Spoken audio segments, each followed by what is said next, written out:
Se decía que en una taberna, a las afueras de Varsovia, se podían escuchar cosas por las que en las casas decentes se pedía perdón en las oraciones. Calor, humo, jarras con restos de cerveza, olor a cera de vela y jabón barato. 4 hombres reían alrededor de la mesa cuando uno de ellos mostró un paquete envuelto en papel blanco. Hablaba como si estuviera orgulloso de que su hija hubiera conservado su honor. Y sobre la mesa cayó un pequeño sello de cera, despegado de forma irregular, con una mancha de sangre seca. Nadie se sorprendió. Todos sabían que ahora se podían comprar esos paquetes. La era de la electricidad y las máquinas no había acabado con el miedo a la vergüenza. Saludos a todos los que escuchan esta historia. Mi nombre es... y hoy quiero que la vean hasta el final. Escriban de qué ciudad son y cómo se habla allí de honor y decencia, porque lo que llamamos virtud se convirtió en objeto de comercio a finales del siglo XIX. Pónganse cómodos, que disfruten de la escucha. A finales del siglo XIX, las ciudades europeas estaban llenas de moral ambigua. Algunos predicaban la castidad, otros se lucraban con ella. En los periódicos de la época se podían leer anuncios sobre productos médicos para mujeres, vendajes modestos y restauradores de la reputación. Detrás de estos eufemismos se escondían talleres artesanales donde se fabricaban membranas artificiales, finas membranas de intestino de cordero o gelatina, teñidas de un tono rojizo. Se vendían como innovaciones quirúrgicas, pero estaban destinadas a otro fin: imitar la inocencia. Una de estas coronas costaba más que un chal de seda y se vendía bajo el mostrador de las farmacias, junto a los remedios para las debilidades femeninas. La historia comenzó con una nota en un periódico vespertino, escrita por un periodista que en su día se ocupaba de las noticias sanitarias de la ciudad.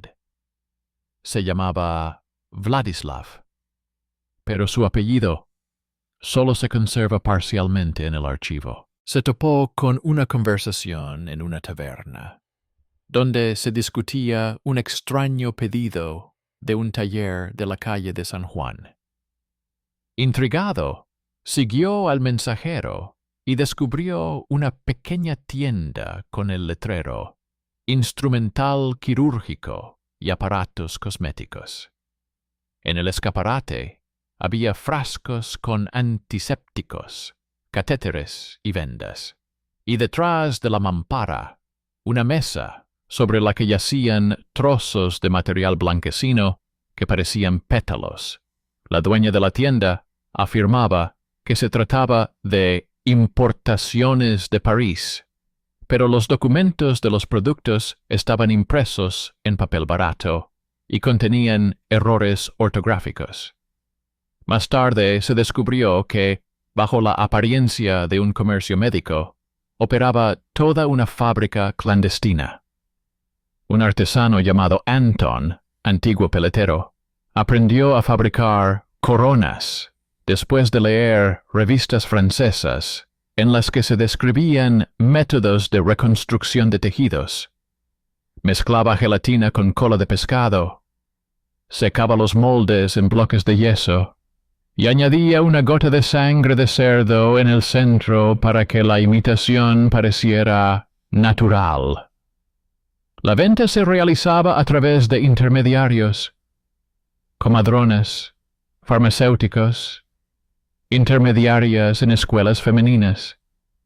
La demanda era constante, Cada familia que temía que se rompiera la boda podía comprar su tranquilidad. El mercado de las vírgenes falsas existía a la sombra de instituciones más oficiales. Las consistorias eclesiásticas exigían pruebas de virginidad de manera informal, pero la presión social las hacía significativas. Los certificados de pureza figuraban en los contratos matrimoniales, especialmente entre las familias de comerciantes y funcionarios. La pérdida del buen nombre podía suponer la anulación de la dote o la denegación de la boda por la Iglesia. Todo el negocio se basaba en este miedo.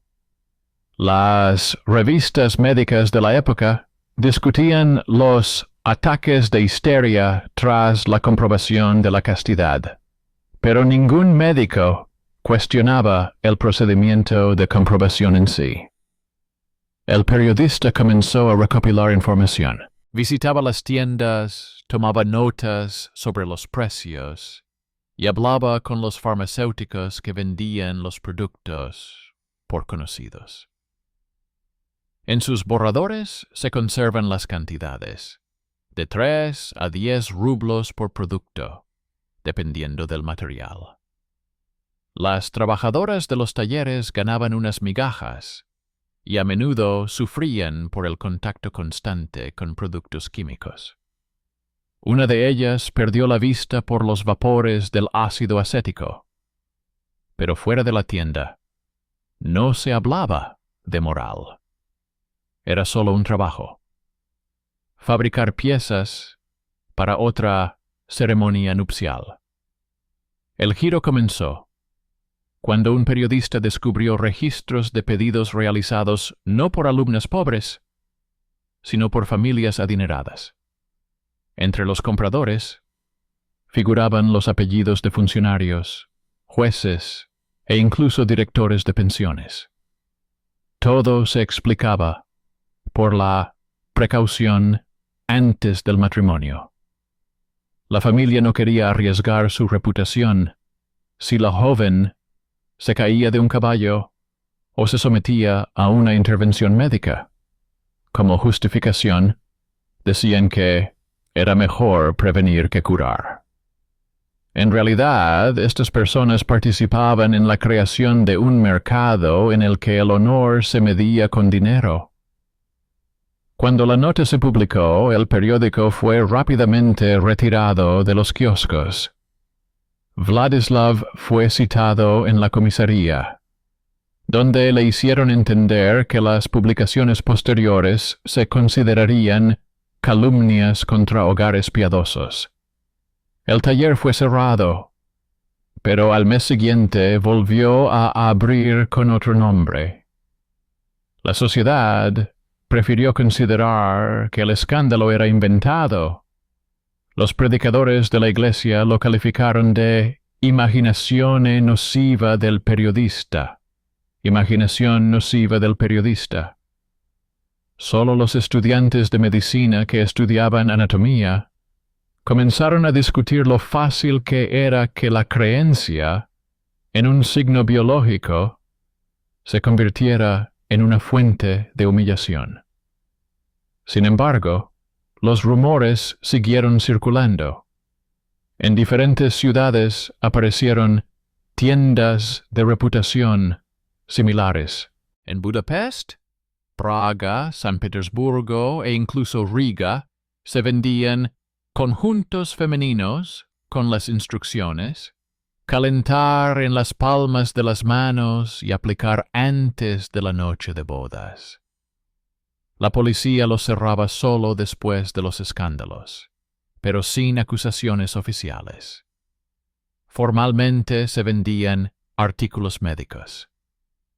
A principios del siglo XX, en los áticos de las antiguas farmacias se encontraban cajas con estos productos, secos, amarillentos y con inscripciones en 3 idiomas. El periodista dejó un diario en el que escribía que el verdadero horror no estaba en los productos en sí, sino en el silencio que los rodeaba. Ninguna mujer podía admitir abiertamente que la habían obligado a comprar una mentira para salvar a su familia. El sistema obligaba a guardar silencio tanto a quienes vendían como a quienes compraban.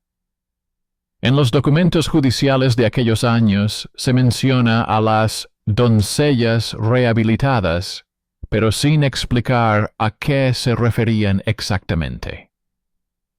Tras la palabra rehabilitadas se escondía toda una industria. Así, el mito de la honra natural se convirtió en una mercancía, y los documentos matrimoniales en un instrumento jurídico de control sobre el cuerpo.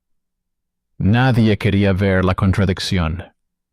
La sociedad que exigía pruebas de virtud había creado ella misma un mercado de imitaciones, y si alguien intentaba hablar de ello, se le acusaba de desvergüenza. Vladislav murió poco después del escándalo, supuestamente de tuberculosis. El periódico en el que trabajaba cambió de propietario y dejó de publicar investigaciones sociales. Pero en los archivos policiales se conservaron los recibos de los talleres, las cantidades, las firmas e incluso los sellos de los ancianos de la parroquia. Eran documentos que no dejaban lugar a dudas. Detrás de la fachada de la moralidad se escondía una economía del miedo.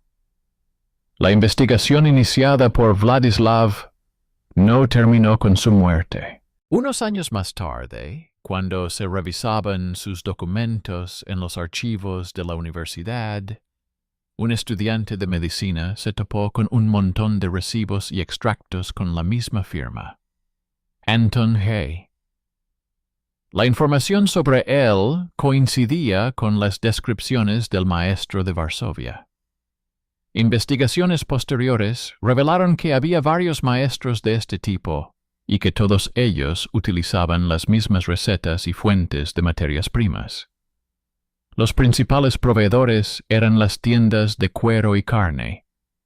Las membranas más finas de oveja se utilizaban para fabricar revestimientos médicos. Oficialmente, para filtros de laboratorio. Extraoficialmente, para imitaciones. Se conservaron los libros de inventario, en los que junto a los nombres de los carniceros figuraban las iniciales de los clientes de farmacias y pensiones privadas para jóvenes. La cadena de suministro parecía un ejemplo de ingenio capitalista. La Iglesia condenaba la decadencia moral, pero los hospitales monásticos compraban la misma materia prima para fines educativos. En algunos internados católicos, las directoras mantenían acuerdos secretos con los farmacéuticos para salvar el destino de alguien. El concepto de misericordia se fue convirtiendo poco a poco en un sistema de intermediación. A una mujer se le podía convencer de corregir su error, no por compasión, sino por miedo a la vergüenza pública. En la cátedra papal se debatían tratados sobre los signos naturales de la castidad, pero ninguno mencionaba que la mayoría de los peritajes los realizaban personas sin formación médica. A mediados de la década de 1870, en las universidades se impartían clases enteras sobre los signos fisiológicos de la inocencia, con demostraciones de preparaciones anatómicas. Estas clases se pagaban con fondos de la Iglesia. Los periodistas que intentaron seguir los pasos de Vladislav se encontraron con el silencio. La policía consideraba el tema indecente los tribunales inadmisible y los médicos incómodo. En uno de los periódicos alemanes apareció una nota sobre pruebas artificiales de virtud difundidas a través de las comadronas. Una semana después, el editor fue despedido. En la correspondencia privada de los inspectores sanitarios se pueden encontrar informes sobre productos de destino desconocido almacenados en los sótanos de las farmacias. Ninguno llegó a los tribunales. El negocio era demasiado lucrativo. Por cada reputación restaurada, el intermediario recibía un porcentaje. Mientras tanto, la moda de las innovaciones médicas se extendió por las ciudades. En los folletos publicitarios de principios del siglo XX aparecieron términos como películas higiénicas, correctores femeninos y envolturas protectoras. En las portadas aparecían imágenes de ángeles y citas de moralistas. En el interior, las direcciones de los mismos talleres, solo que con nombres actualizados. El secreto de la producción se guardaba como un secreto comercial. Las mezclas de gelatina, almidón y pigmentos sanguíneos se describían como la última fórmula francesa. Algunas muestras realmente se importaban del extranjero. En Lyon y Marsella había fábricas que fabricaban productos similares bajo el control de comisiones médicas, encubiertas por sociedades benéficas. Los envases llevaban el sello para efectos teatrales, una laguna legal que permitía eludir las acusaciones penales. Los médicos involucrados en este mercado se justificaban con buenas intenciones. Afirmaban que ayudaban a las mujeres a evitar el suicidio y la violencia. Pero, detrás de la retórica de la salvación, se escondían los beneficios económicos. Los certificados médicos sobre la recuperación de la integridad de los tejidos costaban más que el propio producto. Las firmas de los médicos se utilizaban para legalizar matrimonios y los hospitales recibían donaciones de familias agradecidas. En uno de los archivos se conserva una carta de la directora de un orfanato, en la que pedía al farmacéutico que mantuviera en reserva varios juegos para casos de urgencia. El tono de la carta era formal, sin ningún atisbo de arrepentimiento. La burocracia también apoyaba el sistema. Las autoridades municipales encargadas del registro de matrimonios exigían certificados limpios, y los notarios incluían una cláusula sobre la virtud en los contratos matrimoniales. Para las mujeres de clase media, esto se convirtió en un rito obligatorio. Cualquier sospecha podía romper el compromiso, y sin matrimonio perdían el acceso a la herencia. Así, el miedo moral se convirtió en una palanca financiera. Los hombres que controlaban estos documentos se beneficiaban directamente de mantener la ilusión. Cuanto más estrictas eran las pruebas exigidas, más caro se vendía su sustituto. Cuando comenzaron a aparecer en la prensa raras confesiones anónimas, la sociedad reaccionó con irritación. Mentes depravadas, así se llamaba, a quienes dudaban de la naturalidad de los signos de virtud. Los psiquiatras proponían explicar las dudas como histeria femenina. Los médicos forenses escribían tratados en los que afirmaban con toda seriedad que en las mujeres de los pueblos orientales los signos se conservan mejor que en las europeas. Estos textos se citaban en los sermones, creando la ilusión de cientificidad. Pero los documentos reales mostraban otra cosa. Numerosos errores médicos, destinos destrozados, confesiones bajo tortura con el pretexto de verificar. El mito y los documentos discrepaban cada vez más. Sobre el papel existía la virtud pura, símbolo ideal de la moral. En la realidad, una industria de imitaciones respaldada por jueces, sacerdotes y comerciantes. Cuando uno de los talleres se incendió, se encontraron más de 500 piezas en bruto entre las cenizas. No se llevó a cabo ninguna investigación. El incendio se atribuyó al manejo descuidado de sustancias inflamables. 3 meses después, se abrió una nueva tienda en la calle de al lado y la mercancía continuó su camino hacia sus clientes. A principios del nuevo siglo, todo el sistema alcanzó su apogeo. Los estatutos eclesiásticos seguían exigiendo una pureza simbólica. Y en las afueras de las grandes ciudades aparecieron fábricas que producían decenas de artículos al día. Se distribuían por catálogos junto con corsés y vendajes médicos. Cada producto tenía un número de serie, un embalaje y un sello de control sanitario. Ya nadie hablaba de pecado, sino de calidad.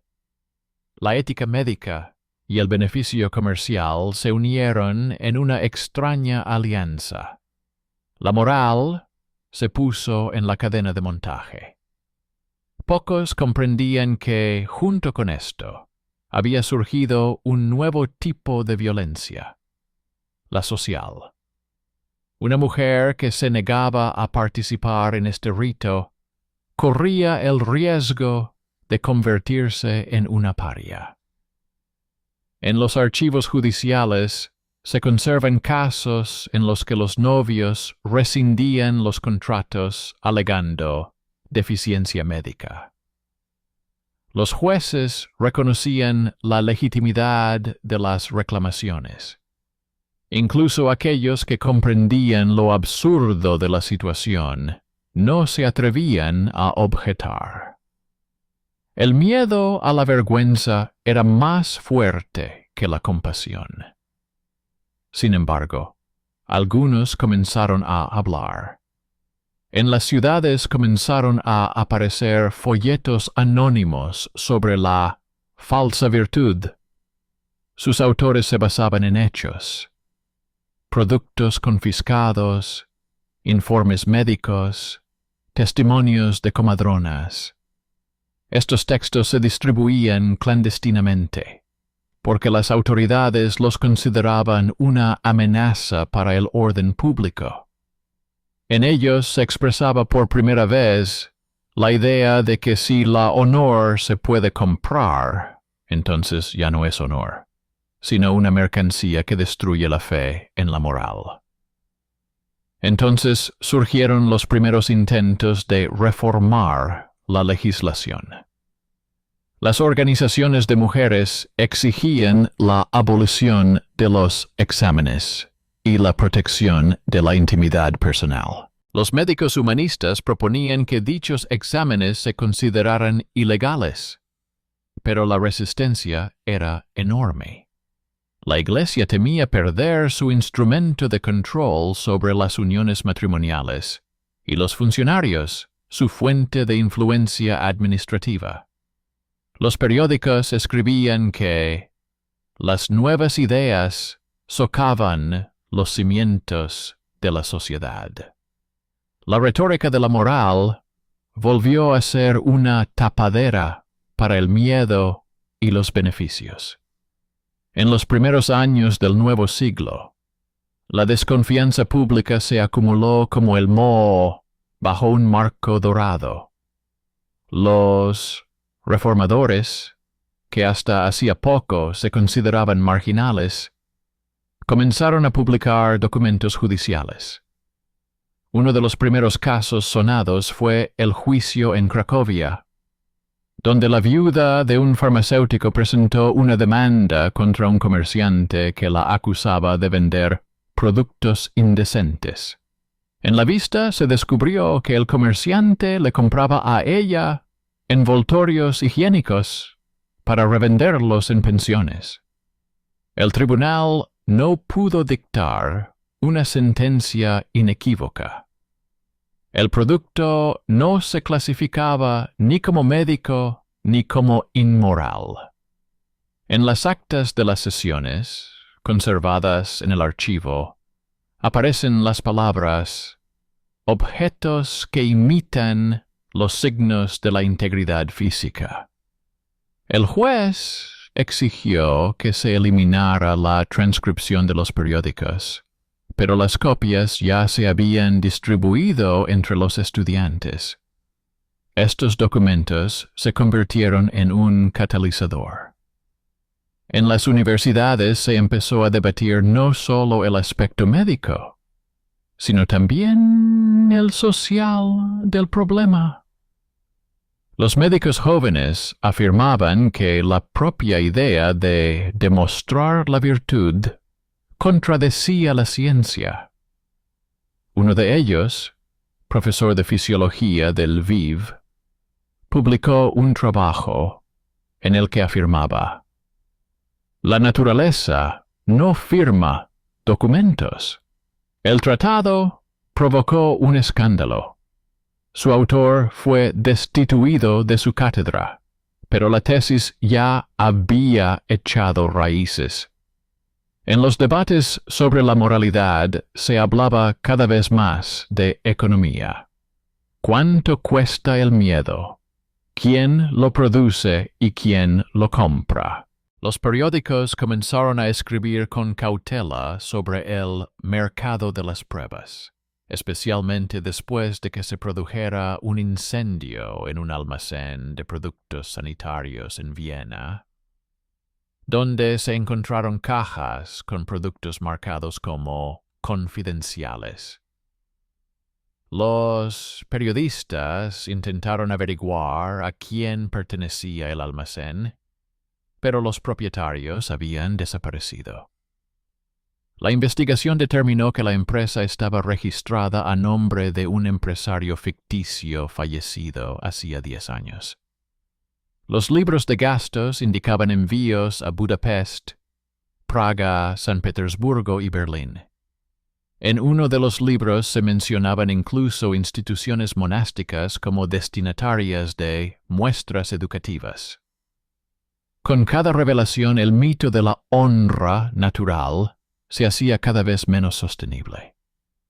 Pero cuanto más se destruía la fe en el signo natural, más ferozmente defendían las autoridades el antiguo orden. En los periódicos aparecían artículos con títulos como «La moral en peligro» y «Los enemigos de la virtud femenina». En ellos se describían imágenes aterradoras de la decadencia de las costumbres, pero no se decía ni una palabra sobre el hecho de que esas mismas costumbres se habían convertido en una industria. La paradoja consistía en que las fábricas de imitaciones existían gracias a las mismas personas que las condenaban públicamente. Los propios predicadores a veces encargaban productos para sus parientes con el fin de evitar la tentación de la calumnia. Las comunidades médicas comenzaron a dividirse en dos bandos. Unos consideraban necesario mantener la tradición de la verificación de la castidad como algo útil para la sociedad, mientras que otros la calificaban de vestigio de superstición. La contradicción dividía al mundo académico. En las actas de las reuniones de las sociedades médicas de principios del siglo XX, se pueden leer debates en los que se discutía no tanto la anatomía como la política del miedo. Los argumentos a favor iban acompañados de referencias a la ley, mientras que los argumentos en contra se basaban en traumas psicológicos y estadísticas de suicidios. Las frías cifras eran aterradoras. En una década, los informes de las clínicas de Varsovia y Viena registraron más de 1,000 casos de reacciones histéricas en mujeres jóvenes tras los rituales de confirmación. Cada vez más a menudo aparecía en los casos de divorcios la frase «no hay pruebas irrefutables». Esta expresión se convirtió en una pesadilla jurídica. Si se pueden exigir pruebas, también se pueden falsificar. Fue entonces cuando los periodistas volvieron a abordar el tema de Vladislav, viendo en él no una curiosidad, sino un esquema de poder. Sus textos se volvieron menos dramáticos pero más fríos. No había en ellos ningún patetismo acusatorio, solo enumeraciones. Fábricas, proveedores, funcionarios, fondos ocultos, nóminas. El miedo perdió su aura mística y se convirtió en contabilidad. Cuando los primeros tribunales comenzaron a examinar los casos de fraude con productos higiénicos, se descubrió que la falsificación de coronas era solo la punta del iceberg. Detrás de ella se escondía toda una infraestructura de certificados médicos falsos, exámenes ficticios y recomendaciones. Los escribanos de los consistorios recibían dinero por introducir las formulaciones necesarias en los libros matrimoniales. En una de estas inscripciones, conservada en el archivo de Poznan, se indica claramente: se adjunta certificado de buena conducta. Los investigadores del siglo XX encontraron debajo de esta expresión el sello de un médico fallecido 2 años antes. En ese mismo momento comenzaron las primeras campañas públicas para la abolición de las inspecciones. Las llevaron a cabo asociaciones de mujeres y círculos socialdemócratas. Exigían que se reconociera el derecho de la mujer al secreto corporal y que se consideraran tales exámenes una violación de la dignidad. Los detractores gritaban que eso destruiría la institución del matrimonio. Las disputas se trasladaron a las manifestaciones callejeras y los informes policiales registraban una reunión masiva de mujeres con carteles contra la vergüenza. Incluso en estos documentos se percibe la fría indiferencia oficial. Descripciones de las manifestantes, número de detenidas, ni una palabra sobre el motivo de la protesta. Mientras tanto, en las clínicas privadas se seguían fabricando y vendiendo kits de reputación. Formalmente figuraban como muestras médicas. Los periódicos no escribían sobre ellos, pero en los catálogos postales, bajo la rúbrica cosméticos e higiene personal, figuraban los mismos códigos. El precio se triplicó, pero la demanda no disminuyó. La paradoja de una sociedad que condenaba la decadencia moral era que cada uno de sus miembros apoyaba personalmente la producción de falsificaciones.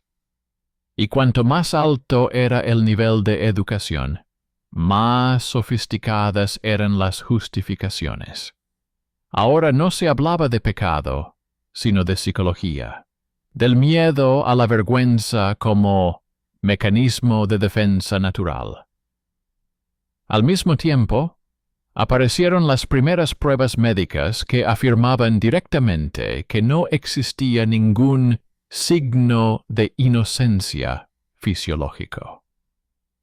Las revistas femeninas de Francia y Rusia publicaron extractos de estos estudios.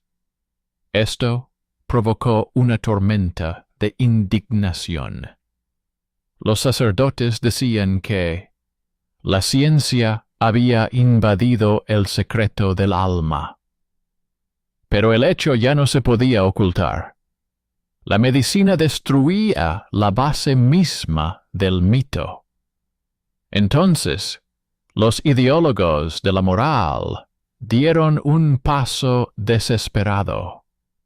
Comenzaron a promover la tesis de la pureza espiritual, tratando de sustituir la biología por un símbolo. Sin embargo, la antigua economía del miedo no desapareció. Simplemente cambió de forma. Poco a poco, a mediados de la segunda década del siglo XX, comenzaron los primeros casos de coacción para obtener pruebas. Varios tribunales de Austria-Hungría reconocieron que estos controles constituían violencia moral. Pero las sentencias fueron aisladas. La mayoría de los funcionarios consideraban que la intervención socavaría los cimientos. En las cartas de los fiscales de la época se encuentran frases sobre la necesidad de mantener el equilibrio entre la misericordia y el orden. Este equilibrio solo significaba una cosa: la preservación del sistema. Sin embargo, la opinión pública ya no podía fingir que no sabía nada. Los escándalos se multiplicaban. Los apellidos aparecían en los periódicos. Los documentos, ocultos durante décadas, salían a la luz. El miedo ya no funcionaba como antes. Se convertía en objeto de investigación, en cita en trabajos universitarios, en material para artículos. La gente empezaba a comprender que la verdadera pérdida del honor no era la mentira física, sino la social, legitimada por documentos. Pero cada época tiene su propia forma de mantener el silencio. Cuando el mundo se acercaba al umbral de la guerra mundial, la sociedad parecía haber decidido olvidar las viejas vergüenzas. Las tiendas y los talleres cerraban. Muchos maestros desaparecían sin dejar rastro. Algunos emigraron, otros murieron. Los que se quedaron se adaptaron. Ahora fabricaban instrumentos quirúrgicos y productos higiénicos. El mismo pegamento, las mismas formas, solo que sin sangre.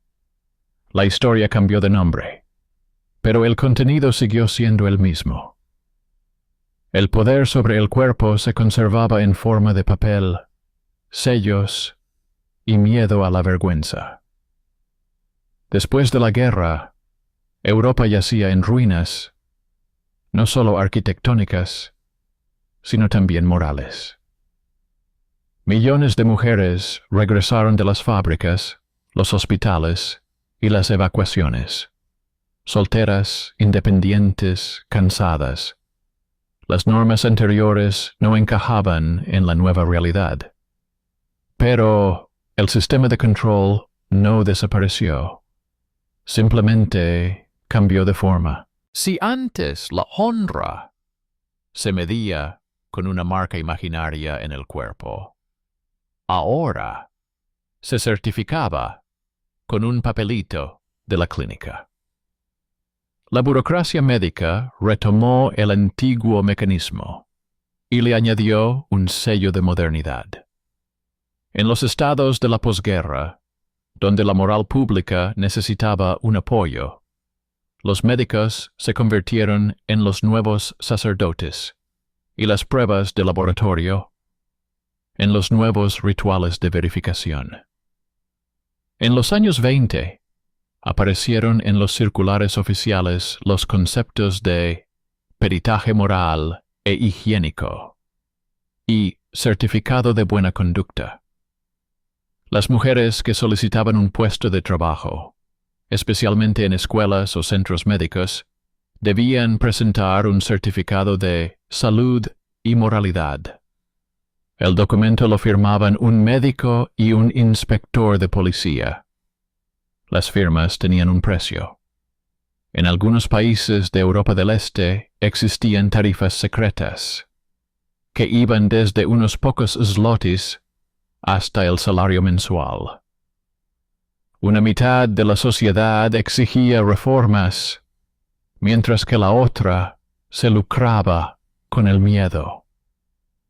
Los círculos feministas, surgidos de las sociedades benéficas de antes de la guerra, iniciaron una campaña contra los exámenes vergonzosos.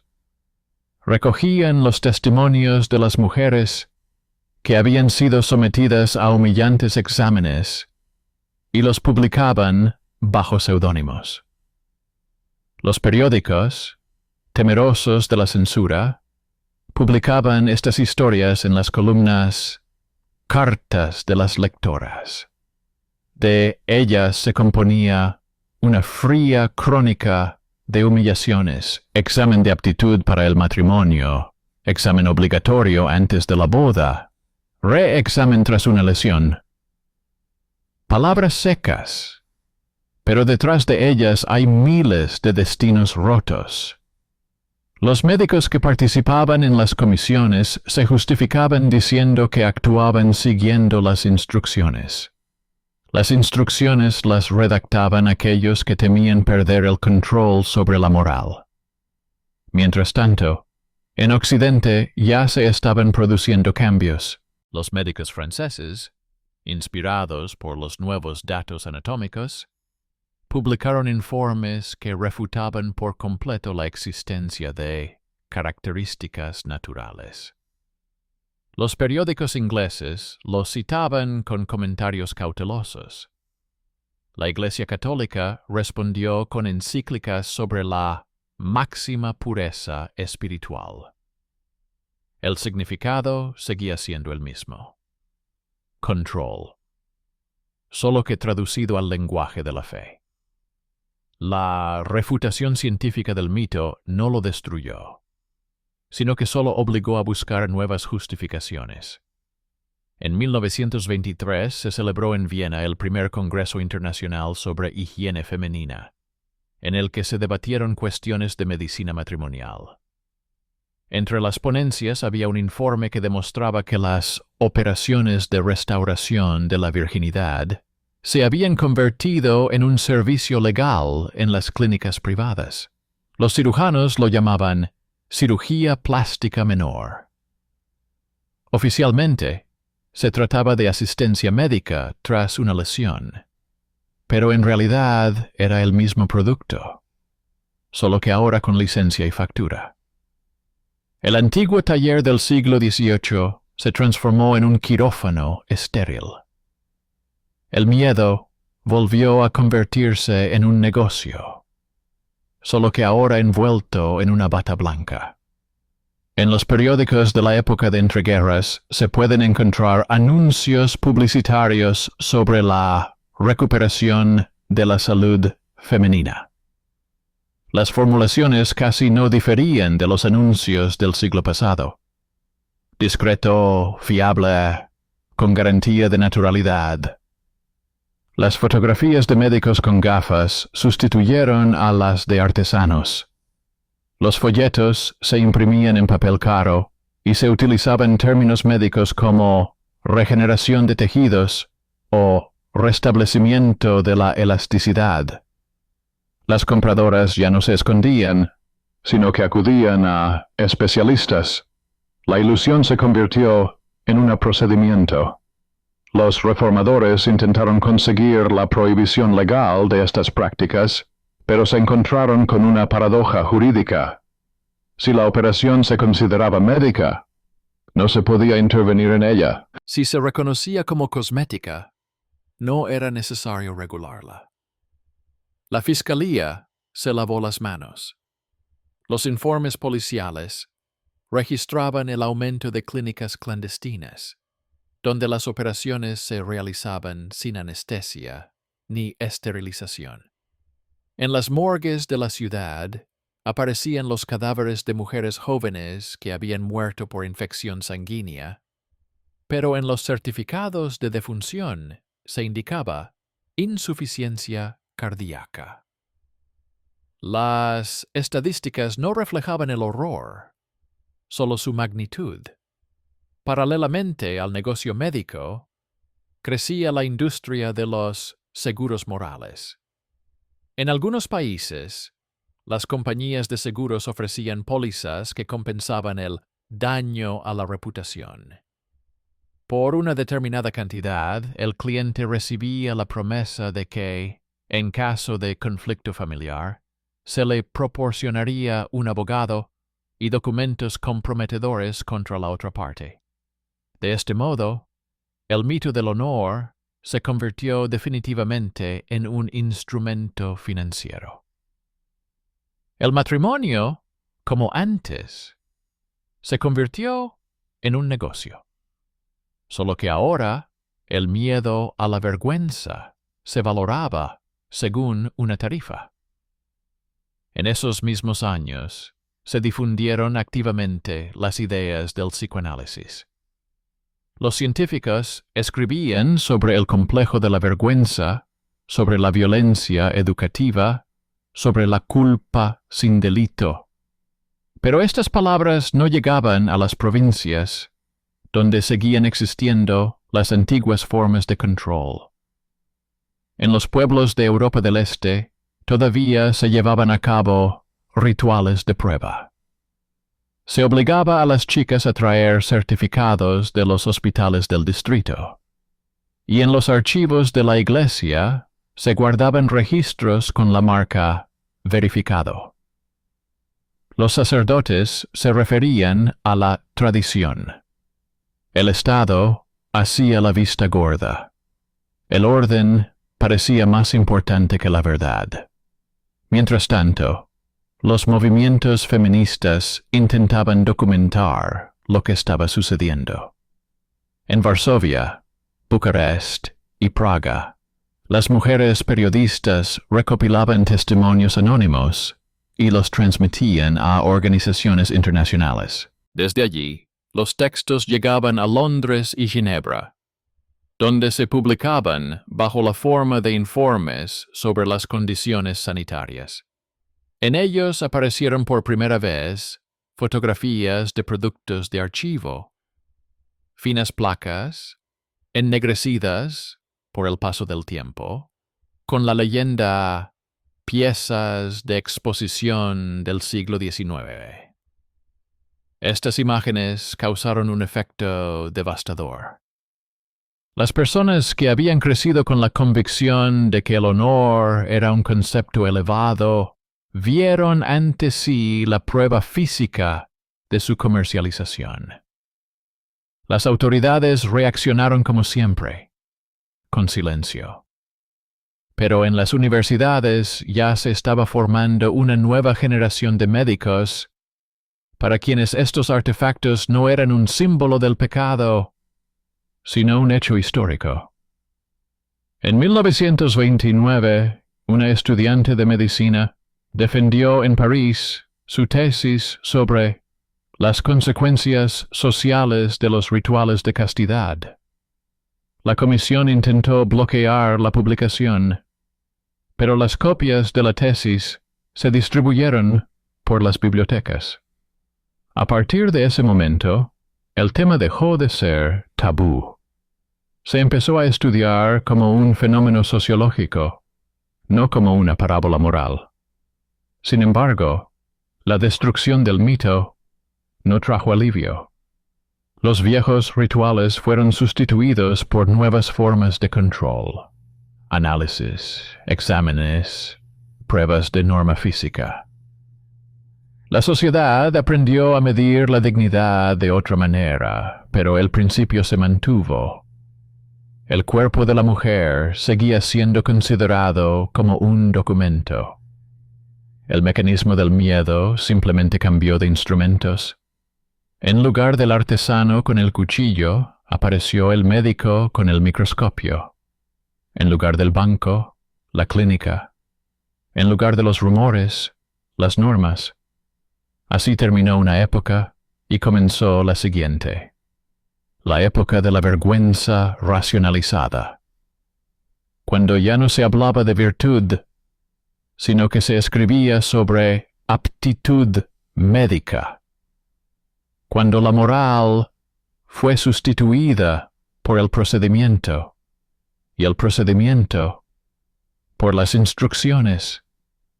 Y, sin embargo, en los sótanos de las antiguas farmacias aún se encontraban cajas con membranas amarillentas. Los historiadores las cogían con guantes y las colocaban en vitrinas de museo. Bajo las etiquetas piezas del siglo XIX, se escondía el recuerdo del miedo convertido en oficio. Después de la Segunda Guerra Mundial, el mundo comenzó a hablar de los derechos humanos, pero en los archivos privados seguían acumulando polvo las cajas con etiquetas para salvar la reputación. La revolución científica y la educación masiva cambiaron el lenguaje de la vergüenza, pero no su estructura. Las primeras iniciativas legislativas para proteger la privacidad y la integridad física aparecieron en los años 40. Se referían a los exámenes médicos, las revisiones y los llamados exámenes de virginidad. Oficialmente, estas prácticas se prohibieron por ser poco éticas, pero la redacción jurídica seguía siendo imprecisa. En algunos países se destruían los documentos, en otros se archivaban con la etiqueta confidencial. Ningún gobernante aceptó firmar un acto en el que se pusiera por escrito la falsificación de la virtud. Los años 50 trajeron consigo una nueva ola de reformas. La ética médica habló por primera vez del consentimiento del paciente.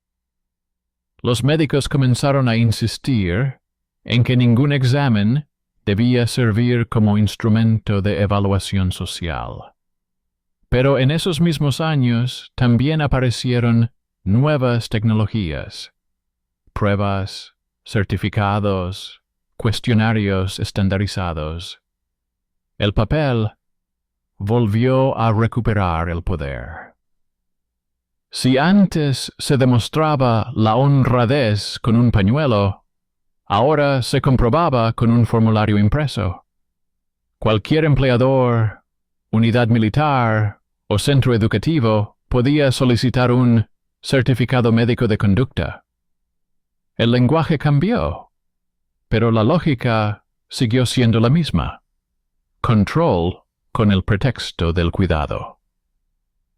En los años 60 y 70 comenzaron las verdaderas revelaciones. Las historiadoras del feminismo descubrieron en los fondos de los museos pruebas documentales de la antigua industria. Anillos de gelatina, moldes de cera, instrucciones en papel francés amarillento. Los periódicos publicaban fotografías con la leyenda «Reliquias de la vergüenza». Los documentalistas filmaron entrevistas con médicos que en su juventud habían trabajado en clínicas privadas de recuperación. Hablaban del flujo de pacientes, de los sobres con dinero, del miedo a aparecer en la portada de un periódico sensacionalista. Por primera vez, la sociedad vio que no se trataba de excepciones aisladas, sino de una economía del miedo centenaria. Los hechos dejaron de ser una vergüenza y se convirtieron en material para la ciencia. Las investigaciones de archivo revelaron la magnitud del problema.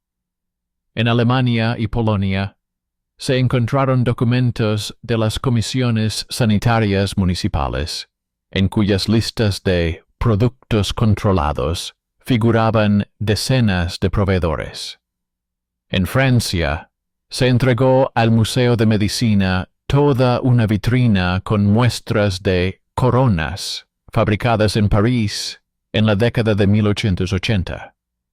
En Italia, los archiveros descubrieron facturas por membranas médicas para niñas de orfanatos. Estos documentos indicaban que en el sistema participaban no solo comerciantes, sino también instituciones estatales. Cada departamento de moral tenía su propia caja. En los años 80, el tema llegó a los libros de texto de sociología. El mito se convirtió en historia. Los científicos escribían sobre la producción social de la vergüenza y la biopolítica de la reputación. Pero en los informes también aparecían cifras reales.